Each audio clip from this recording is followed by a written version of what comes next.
the designation of whom can be justifiably called Pope and Antipope, changes continually. The abuses from 20th and 21st century popes and their antagonism towards their predecessors who believed in Logos and repudiated the adherents of the Talmud is today undeniable. I would not be shocked if there will come a day they deny St. Peter in this life or the next. Natalius the Antipope opposed Pope Zephyrinus. The information on him is exclusively from Eusebius, who cites an earlier unnamed commentator. He would act as Antipope, as the bishopric of the heretical adoptionists, for exactly 1 year and be reconciled after tearfully begging the Pope to receive him in communion. Saint Hippolytus, a martyr and Bishop of Pontus. He holds patronage of Bibiena in Italy and horses. He opposed Popes Calixtus I, Urban I, and Puntian. One of the most prominent and influential of the early church's followers. Both Catholic historians, Eusebius of Caesarea and St. Jerome, could not find where exactly Hippolytus served as leader of. His preaching was said to have been heard by a young Origen of Alexandria. He would lay out the apostolic tradition. Photios I of Constantinople states that Hippolytus was the disciple of Irenaeus, who in turn was the disciple of Polycarp. Alternatively, he is believed to have been from a schismatic group that opposed the Roman popes, whom he accused of the heresy of modalism and the extension of absolution to the faithful that committed grave sins, thus identifying his strong belief in rigorism. Prior to his martyrdom in the Sardinian mines, he would reconcile with the Church. His feast day is on August 13th for all Catholics, and he shares his feast day with Saint Pontian in the Roman Rite. Novation, also known as Novatus. He opposed Popes Cornelius, Lucius I, Stephen I, and Sixtus II. He would be founder of Novatianism. He was the first Roman theologian to use Latin, consecrated as Pope by 3 bishops in 251. He adopted a more rigorous position than the established Pope Cornelius. Novation was shortly afterwards excommunicated. The schismatic church which he established persisted for several centuries. Little is known of his life, but he was known for his learned nature and devotion to Christ, so much so that Saint Cyprian of Carthage and Pope Fabian made him a priest prior to him being confirmed. His efforts marked him as the leading presbyter of the Roman Rite in the 3rd century. After Fabian's martyrdom, the Roman Rite would be at a crossroads of how and whom to elect as the next bishop of Rome. The main issue between Novation and Cornelius's parties rested on how to treat those whose faith lapsed while suffering persecution. Novation wished to deny them readmittance into the church, while Cornelius wished for them to act in penitence prior to readmission, and that they would not be given a second chance. Due to an inability for compromise and fear of loss of position, Cyprian of Carthage would oppose Novation, and a schism would occur. Novation and Cyprian would both die in the same year from Valerian's persecutions. Heraclius opposed Pope Eusebius. Much like Novation, Heraclius disagreed with the actions the church was taking in regards to the lapsi.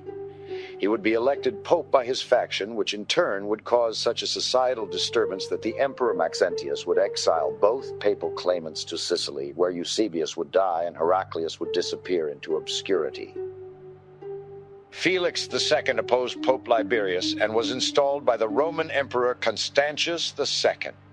Serving as a Roman archdeacon in the 4th century, he would serve as anti-pope under the command of Emperor Constantius, a supporter of Arianism, until the legitimately elected Bishop of Rome, who had the support of the laity, would force Felix into retirement after refusing Constantius' offer for co-rulership. He would be resented during his lifetime, but would gain popularity during the 20th century. Ursicinus opposed Pope Damasus I and was supported by the Roman Emperor Constantius II and the followers of the deceased Felix II. The election of 2 popes at the same time resulted in open violence between the 2 factions and their supporters. He would rule from Rome for the first several months of his reign as the official pope, but be labeled an anti-pope soon after. He would die in 381. Due to violence caused by the papal election, Pope Symmachus would issue a decree in 502 declaring that laymen should no longer be able to elect popes.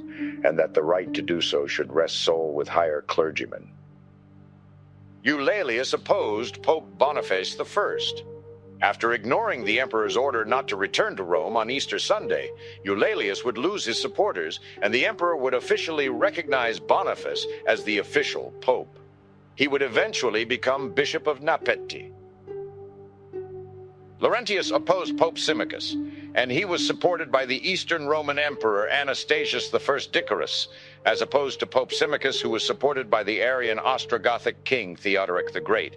His election would split not only the Church, but also the Senate and people of Rome.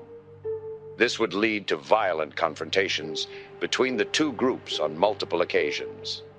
Theodoric, under the advice of his personal physician, the deacon Helpidius, who had held meeting with Milanese deacon Enodius and the exiled deacon Dioscorus, to hand over control of the Roman churches to Symmachus. Once Laurentius was informed of this, he would leave the city and starve himself to death. Dioscorus opposed Pope Boniface II. He was a deacon of the Alexandrian and Roman Church from 506 after he had fled Alexandria's monophysitism and was welcomed by Theodoric the Great. He would be elected by a majority of papal electors after the death of Pope Felix IV. Felix had wished for Boniface II to have succeeded him. A month after Dioscorus had been elected pope, he would die. Boniface would then be unopposed and consecrated pope and brand Dioscorus the antipope. Theodore opposed both Pope Sergius I and Antipope Theodore. Prior to the election, he was an archpriest of the Roman Catholic Church. Partisan battles would begin, and Theodore and Pascal's parties would take their respective parts of the Lateran. Sergius would placate the imperial palace for support and be elected pope, with Theodore conceding the office to him. Pascal I would oppose both Pope Sergius and Antipope Theodore. Unwilling to give up his claim, Pascal would send messengers to the Exarch of Ravenna, John Platin, promising gold for military support. The Exarch would arrive, loot the old St. Peter's Basilica, and leave after Sergius I's consecration. Pascal would be confined to a monastery on charges of witchcraft. He was a rival with Theodore for pope following the death of Pope Conon on the 21st of September, 687, and thus is considered an anti-pope of the Roman Catholic Church.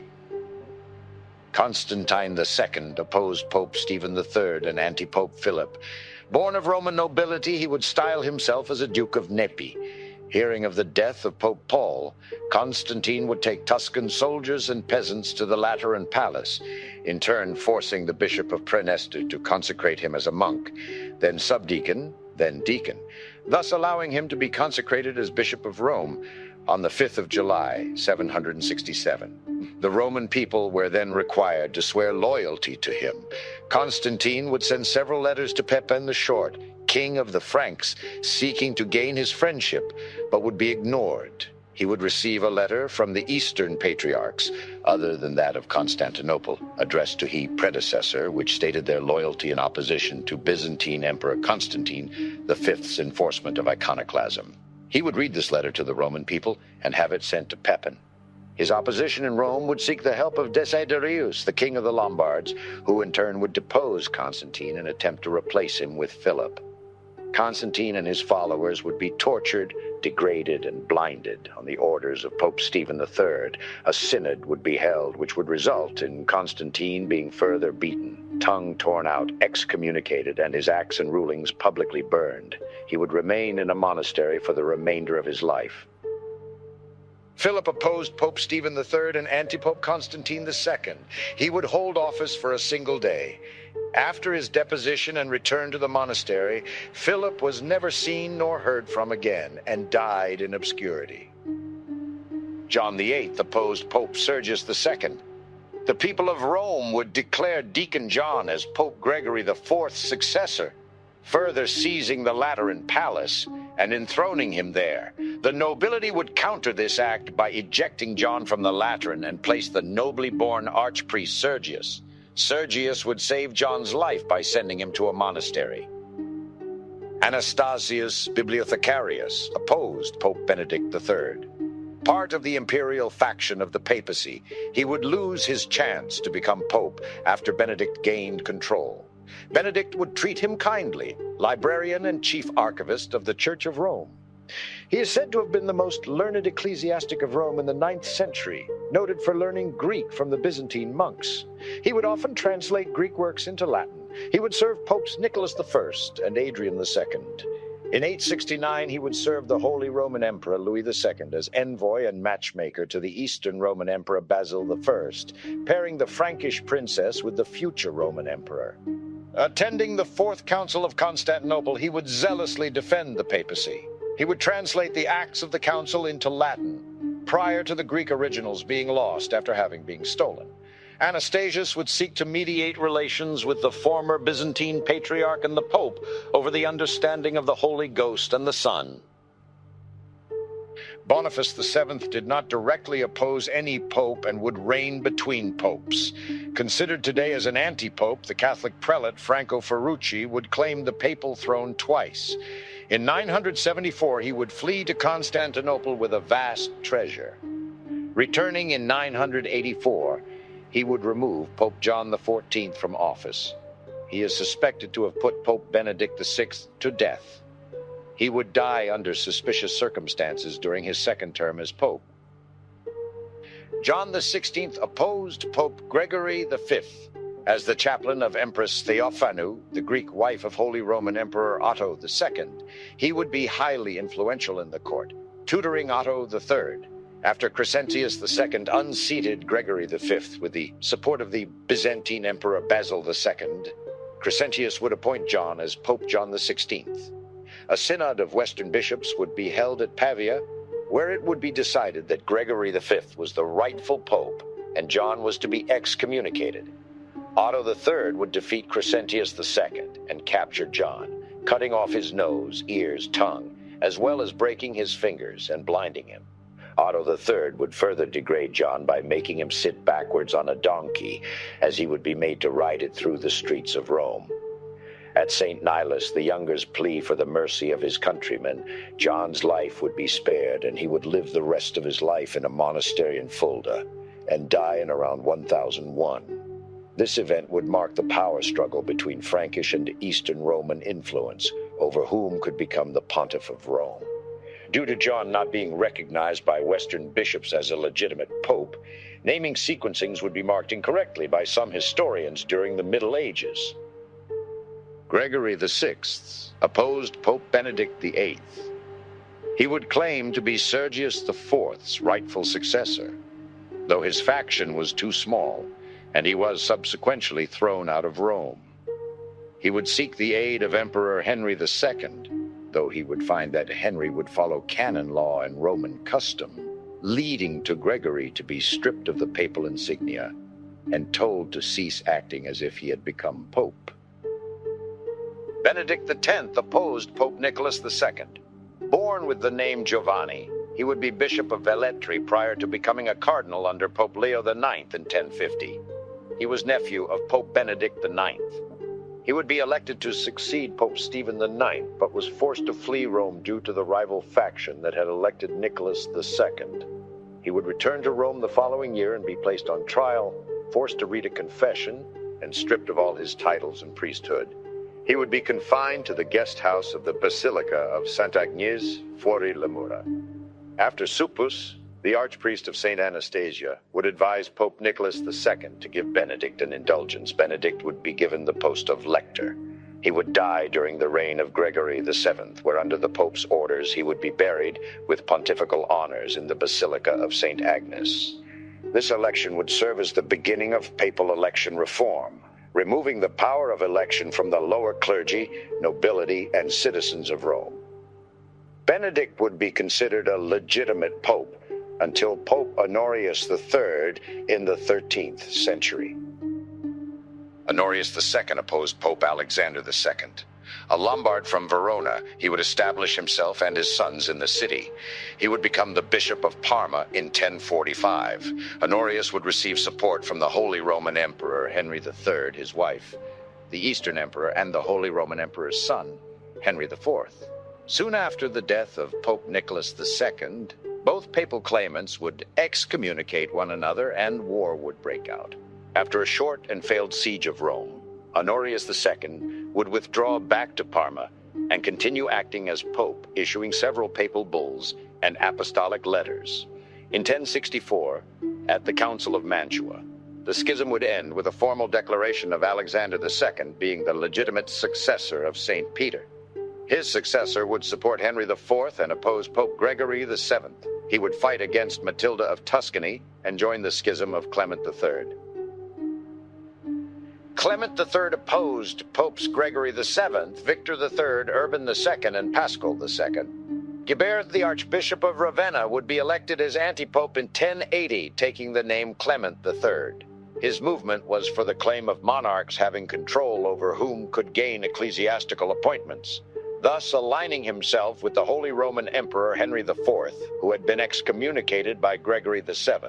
He would be consecrated as pope in March 1084. Pascal II would be elected as pope in 1100, forcing Clement to flee and later die 37 miles north of Rome. After his death and burial, his political enemies would exhume his corpse and dump his remains into the Tiber. He was celebrated locally as a miracle-working saint. Theodoric opposed Pope Pascal II and was the successor to Antipope Clement III. He was the cardinal deacon of St. Maria in Via Lata in 1084. He would be imprisoned in a monastery by Pascal and die in 1102. Adalbertus opposed Pope Pascal II and was successor to Antipope Theodoric. Made cardinal by Clement III, he, much like his predecessor, would be captured and forced to live the rest of his life in a monastery. Sylvester IV opposed Pascal II and was supported by the Holy Roman Emperor Henry IV. Described as a man of learning and upright character, he would be elected as pope by the Roman aristocracy. Maginulf would take the name Sylvester IV as an homage to Sylvester II and his ally, the Holy Roman Emperor Otto III, 100 years prior. He would be consecrated in the Lateran Basilica on the 18th of November 1105 with the aid of imperial troops. Records of Sylvester only appear again in 1111 when Henry V used him as a bargaining chip to have Pascal crown him emperor. Sylvester would renounce the papacy and live the rest of his life in Osimo, under the protection of Werner II of Spoleto. Gregory VIII opposed Popes Gelasius II and Calixtus II. He was supported by the Holy Roman Emperor Henry V. Born in Limousin, he would receive an education in Cluny, Limoges, and Castile. Becoming deacon in Toledo, he would join Henry V and crown him at Rome on Easter Sunday in 1117. In 1121, after the princes of Saxony forced Henry V to relent to the papacy, Gregory would first be imprisoned by Calixtus II and later be moved from monastery to monastery until his death in 1137 at La Cava in Salerno. Celestine II opposed Pope Honorius II. He would not even serve as an antipope for an entire day. Teobaldo Boccapecci was elected pope after the death of Pope Calixtus II on the 13th of December 1124 and took the name the Celestine II. Open violence would break out during the investment ceremony, and he would resign to avoid another schism. According to historian Salvador Miranda, as Boccapecci was duly elected, he should not be considered an antipope. But as he resigned before being consecrated and enthroned, neither is he listed among the popes. Anacletus II opposed Pope Innocent II. Born Pietro Pierleoni, he would be elected by a large number of cardinals against Innocent II, who had only been elected by 8 cardinals. With Pope Innocent II fleeing to France, Anacletus II would maintain his position until his death. In 1139, efforts were made at the Second Lateran Council to end the schism, but opinion continued to remain divided. Victor IV opposed Pope Innocent II and was successor to Antipope Anacletus II. Born as Gregorio dei Conti di Cecano, he would serve for 2 days as antipope, but due to Pope Innocent's bribery would be condemned and deposed. His date of death was never recorded, but his successor appears on January 4th, 1157. The second man to take the name Victor IV opposed Pope Alexander III. He was supported by the Holy Roman Emperor Frederick I, also known simply as Barbarossa, as well as the Danish King Valdemar I, born Ottaviano Dei Crescenzi Ottaviani di Monticelli in 1095. He was elected as a Ghibelline antipope in 1159, following the death of Pope Adrian IV and the election of Alexander III. He took the name Victor IV, not accounting for antipope Victor IV of 1138, whose holding of the papal office was deemed illegitimate. Victor would die at Lucca on the 20th of April, 1164. When Pope Alexander III heard of this, he is said to have wept and reprimanded his cardinals that celebrated the news. The Lucca Cathedral in San Frediano would not permit Victor IV's burial due to his excommunication. Therefore, he would be buried at a local monastery. Miracles were reported to happen near his tomb until it was destroyed on the orders of Pope Gregory VIII in December of 1187. Pascal III opposed Pope Alexander III and was successor to antipope Victor IV. He had previously served as Cardinal of St. Maria. Born Guido of Crema, he was a nephew of Cardinal John of Crema. In 1159, he joined the obedience of Victor IV and organized synods in England and France in favor of the antipope. Pope Alexander III interdicted him. In 1164, Victor IV died. A small number of cardinals who had been obedient to Victor IV met again in Lucca to elect a successor. Guido was elected as the successor, took the name Pascal III, and was consecrated by Henry II of Liège, Bishop of Liège. The new pope was established at Viterbo and successfully prevented Alexander from reaching Rome. However, he was soon driven from Rome, leading to the return of Alexander III in 1165. Calixtus III opposed Pope Alexander III and was successor to Antipope Pascal III. He was the third antipope elected in opposition to Pope Alexander III during the latter's struggle with the Emperor Frederick Barbarossa. After the death of Victor's successor, Pascal III, on the 20th of September, 1168, his supporters gathered in Rome to elect a new anti-pope. John was chosen that same month. He took the name Calixtus and sent Umfredo, pseudo-cardinal of Santa Susanna, to Germany to inform Frederick of his election. He found the emperor at an imperial diet in Bamberg in June 1169. Frederick, who was in negotiations with Alexander III to end the schism at the time, did not immediately recognize Calixtus's election. According to Cardinal Boso of Santa Pudenziana, a partisan of Alexander III, Frederick was inwardly deeply grieved by the election of Calixtus, whom he had never met. Nevertheless, Frederick expressed his intention to go with an army to Italy in 1170 to restore the unity of the Church. No such expedition took place, however. Calixtus did not immediately recognize the Peace of Venice, but in 1178, Archbishop Christian of Mainz, the imperial chancellor, marched an army into Italy to retake the papal state in Rome for Alexander. This rendered Calixtus's position at Viterbo untenable, and he fled to Monte Albano. On the 29th of August, 1178, Calixtus submitted to Alexander III at Tusculum and abjured the schism. The Pope entertained him with a feast. Alexander appointed Calixtus rector of Benevento. He still held that position in 1180, but by 1184, he was dead. Innocent III opposed Pope Alexander III and was supported by dissatisfied supporters of the former antipope Calixtus III. Born Lando di Cese, he would be captured and spend the remainder of his life in a monastery. Nicholas V opposed John XXII and was supported by the Holy Roman Emperor Louis IV. Born Pietro Rain Alducci at Corvaro, an ancient stronghold near Rieti in Lazio. He joined the Franciscan order after separating from his wife in 1310 and became famous as a preacher. He was elected through the influence of the excommunicated Holy Roman Emperor, Louis the Bavarian, by an assembly of priests and laymen, and consecrated at Old St. Peter's Basilica, Rome, on the 12th of May, 1328, by the Bishop of Venice. After spending 4 months in Rome, he withdrew with Louis IV to Viterbo.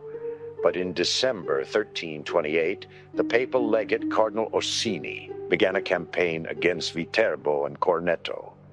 Nicholas moved on to Grosseto and then to Pisa, where he was guarded by the imperial vicar. On the 19th of February, 1329, Nicholas V presided at a ceremony in the Duomo of Pisa, at which a straw puppet representing Pope John XXII would be tortured. Nicholas II was excommunicated by Pope John XXII in April 1329 and sought refuge with Count Boniface of Donneratico near Piombino. Having obtained assurance of pardon, he presented a confession of his sins, first to the Archbishop of Pisa and later Avignon on the 25th of August 1330 to John XXII, who absolved him. He remained in honorable imprisonment in the papal palace, Avignon, until his death in October 1333. Clement VII was the first Avignon pope and opposed Popes Urban VI and Boniface IX. Born Robert de Genève, he would be elected as the first Avignon pope to oppose the election of Pope Urban VI, who had been elected after a Roman mob had made it clear that no cardinal would be allowed to leave Rome if a Roman pope had not been chosen. He would be recognized by a majority of Roman Catholics as the legitimate pope, and his election led to the Western Schism. After failing to retake Rome, he had to resort to simony to maintain his papal rule. He's said to have created good cardinals. He died at Avignon on 16th of September, 1394. Eventually it was determined that he would be recorded as an antipope rather than as a pope. Uncertainty over who the legitimate pope might be during the time of the Western Schism gave rise to the legal theory called conciliarism, which claimed that a general council of the church was superior to the pope and could therefore judge between rival claimants. Benedict XIII was an Avignon pope who opposed Popes Innocent VII, Gregory XII, and Martin V. He also opposed the Pisan Antipopes Alexander V, John XXIII, and Clement VIII. He succeeded Clement VII, born Pedro Martinez de Luna y Pere de Gotor. He was an Aragonese nobleman of the Luna family. His doctorate of canon law from the University of Montpellier, noble lineage and austere way of life, would earn him the admiration of Pope Gregory XI, who in turn would appoint him as Cardinal Deacon of Santa Maria in Cosmedin on the 20th of December, 1375. After losing support in France in 1413, Benedict would go to Aragon, where he would aid in the fight against the enemies of Logos. In 1415, a meeting would be held with most delegates from the monarchs, urging Benedict to resign and end the Western Schism. In 1417, the Council of Constance would declare Benedict to be schismatic and excommunicated from the Catholic Church, only being recognized by his people. Before dying, he would name 4 cardinals. All that remains of his body today is his skull. And on the 21st of December, 2018, a petition to have Benedict recognized as a legitimate pontiff was made. Alexander V was a Pisan pope who opposed Pope Gregory XII and Avignon Pope Benedict XIII. Born Peter de Candia, also known as Peter Philarges, near the present-day Neapoli in Crete, which was part of the Republic of Venice at the time, he would be elected by the Council of Pisa as their pope. The majority of nations would recognize him as the official pope, with only Aragon and Scotland recognizing the Pope of Avignon, and a handful of Italian states recognizing the Pope of Rome. Traditionally, the Catholic Church considered Gregory XII's papacy to have ended in 1409 with the election of Alexander V. In 1958, Pope John XIII selected the regnal number 23, citing 22 Johns of indisputable legitimacy. Since the previous John XXIII had succeeded Alexander V, the Pisan line became illegitimate. Gregory XII's papacy was extended to 1415, and Alexander V is now regarded by the Catholic Church as an antipope. Alexander V's remains in the numbering sequence, since Rodrigo Borgia had already taken the name Alexander VI in 1492. John XXIII was a Pisan pope who opposed Pope Gregory XII and Avignon Pope Benedict XIII, born Baldassare Cossa in the Kingdom of Naples. He would succeed the Pisan Pope Alexander V. At the instigation of Sigismund, king of the Romans, Pope John called the Council of Constance of 1413, which deposed John the 23rd and Benedict the 13th, accepted Gregory the 12th's resignation, and elected Pope Martin V to replace them, thus ending the schism. John the 23rd was tried for various crimes, though later accounts question the veracity of those accusations. Towards the end of his life, Casa restored his relationship with the Church and was made Cardinal Bishop of Frascati by Pope Martin V. Clement VIII was an Avignon pope who opposed Pope Martin V. Born Gil Sanchez Muñoz y Carbon, he would be friend and advisor to Benedict XIII. Tied to Alfonso V of Aragon's Italian ambitions, Clement would have to abdicate as pope due to his king's treaty with Pope Martin V. He would become the Bishop of Mallorca until his death on the 28th of December, 1446.